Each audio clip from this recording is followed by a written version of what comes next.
Hey guys, Happy New Year's. I hope everyone has had a good day and a great start to this new year.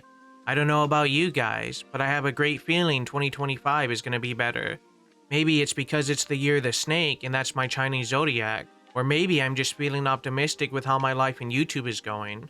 Regardless, I really do hope you guys have a great day.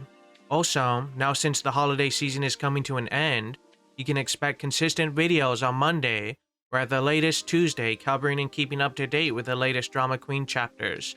If you're not caught up, I recommend clicking on my playlist covering all the previous chapters. Link in the description for that. With that out of the way, let's jump into the latest chapter. The face-off between Katami and Backbone begins, but before she tries to enter the room, Namamoto pops out. Katami quickly makes up a story that the disposal method was already done, and he was just waiting for Namamoto while she was using the bathroom, successfully covering up Namamoto's special ability for now, and securing his own position in the duo in the process. Backbone is amazed on how quickly the two were able to dispose of the body so quickly, and Katami reveals they haven't got Huntaway yet, who then suddenly appears right behind the trio. But it turns out he's a pretty chill guy, and they start eating and talking together. Huntaway questions how they were able to dispose of the people in the room, but Katami refuses to share. Thus, Huntaway decides that they should work for him and he'll pay them double.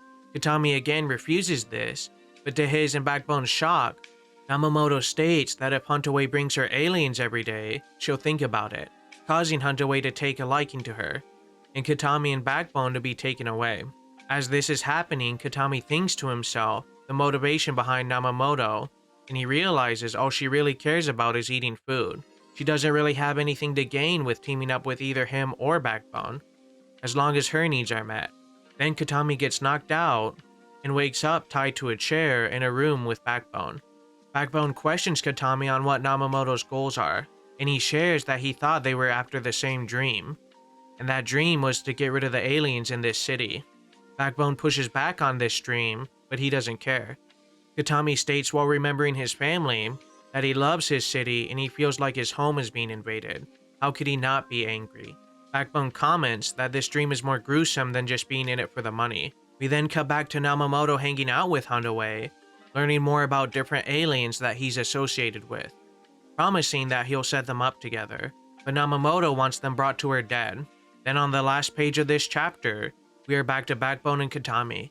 She hid a knife in her sleeve and breaks free, stating that Huntaway and his crew will have to come back for them eventually, and when they do, they both should ambush and kill everyone, including Namamoto, leaving a great setup for the next chapter. And man, if I thought the last chapter was a cliffhanger, this one takes the cake. Also, most of what I speculated for the last chapter was pretty off. I will say I was spot on about the duo potentially breaking up.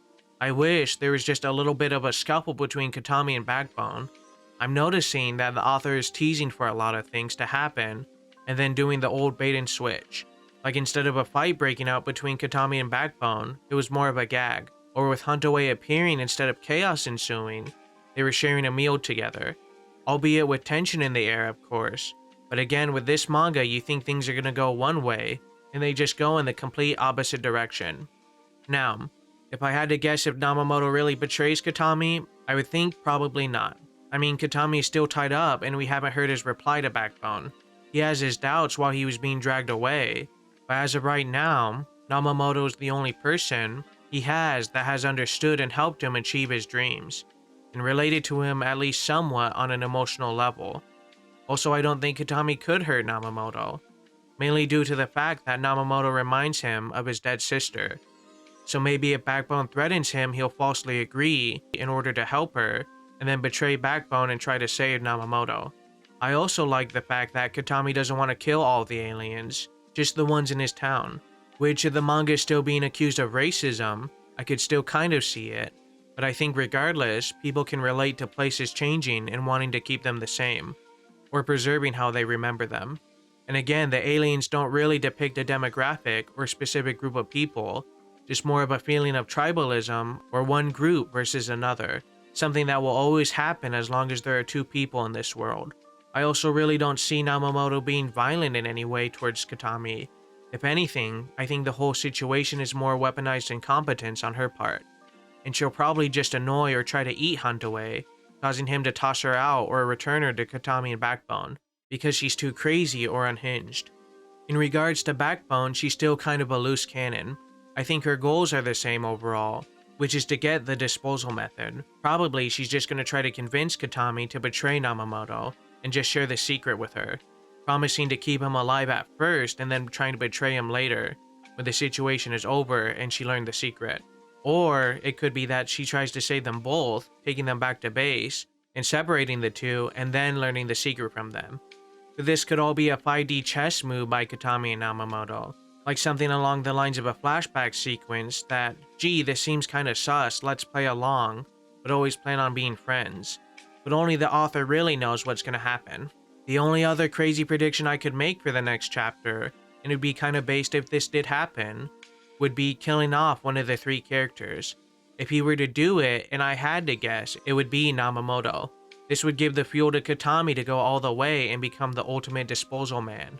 But then again, it could be vice versa, causing Namamoto to take things more seriously. Or even more crazy, if Backbone dies, this gives the duo a permanent spot in the organization, which would also give them the proper motivation and tools at their disposal to achieve each of their own dreams without betraying each other. We'll just have to wait and see what happens next week. But with that being said, let me know what you guys think. Do you think I'm on the ball with this one, or I'm completely wrong? Let me know by commenting down below.